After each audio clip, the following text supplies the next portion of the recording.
بسم الله الرحمن الرحیم. نن موږ ډسکس کوو structure of male gonads or structure of testes.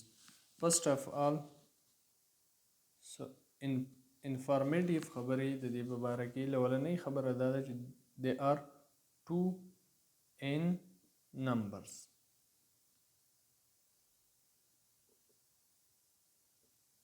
Two in numbers دي present outside of the body. Outside of body. اوس دا د باډي نه outside ولې موجودي؟ لولنۍ خبره دا ده چې د باډي انټرنل کم ټمپریچر دی هغه دی 37 ډیګري سنټیګریډ او د سپم د ډیولپمنٹ دپاره چې څومره ټمپریچر پکار دی هغه پکار دی راوند اباوټ 35 ډیګري سنټیګریډ. د دې د وجې نه ټیسټیز outside of the body موجودي. They are present in a pouch-like structure called scrotum.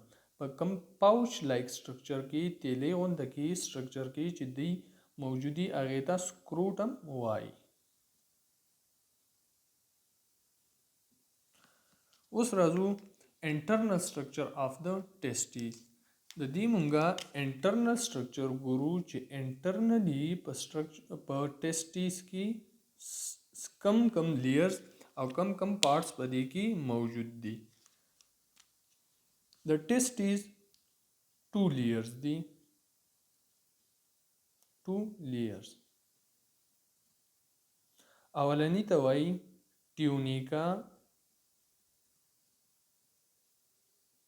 vaginalis او second one ته وایي tunica albugina.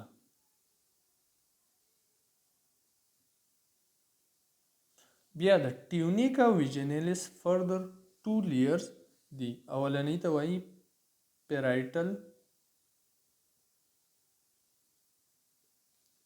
lamina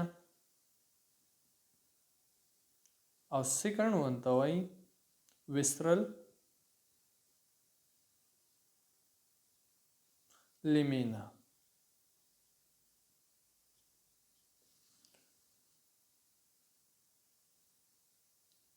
د tunica albugina کې labules موجود دي.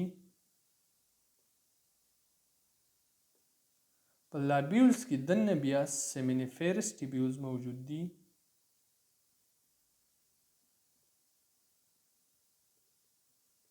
seminiferous tubules. دا seminiferous tubules بیا کمباین شوي دي ریټي ټیسټي ته او د ریټي ټیسټي نه بیا ایرایز شوي دي واسا افرنشیا.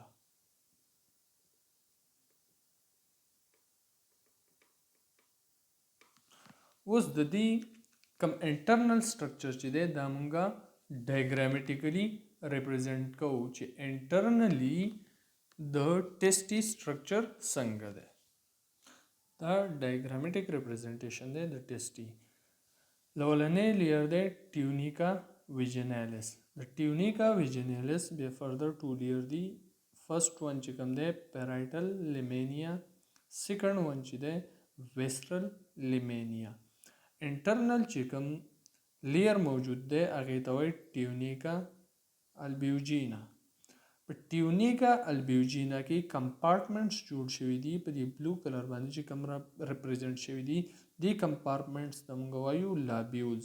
او په هر یو ټیسټي کې راوند اباوټ 250 to 300 labules موجود دي. اوس په دې labules کې دننه convoluted structure موجود دي.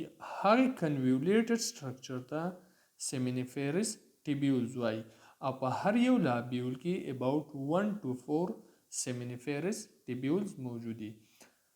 seminiferous tubules چې دی دا functional unit دی د ټیسټي functional unit. اوس functional unit څه مطلب دی؟ functional unit مطلب دا دی چې کوم sperm development دی یا سپم پروډکشن دی هغه په سیمینیفیرس ټیبیولز کې کیږي.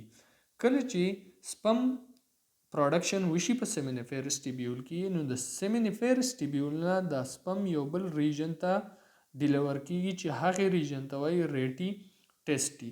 ریټي ټیسټي انټر کنیکټډ ټیوبز دي.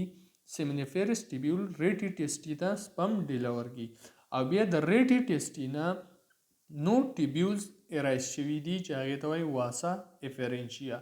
دا واسا افرینشیا د سپم د ریټي ټیسټي نه ویسي اپیډیډیمس ته. Thanks for watching.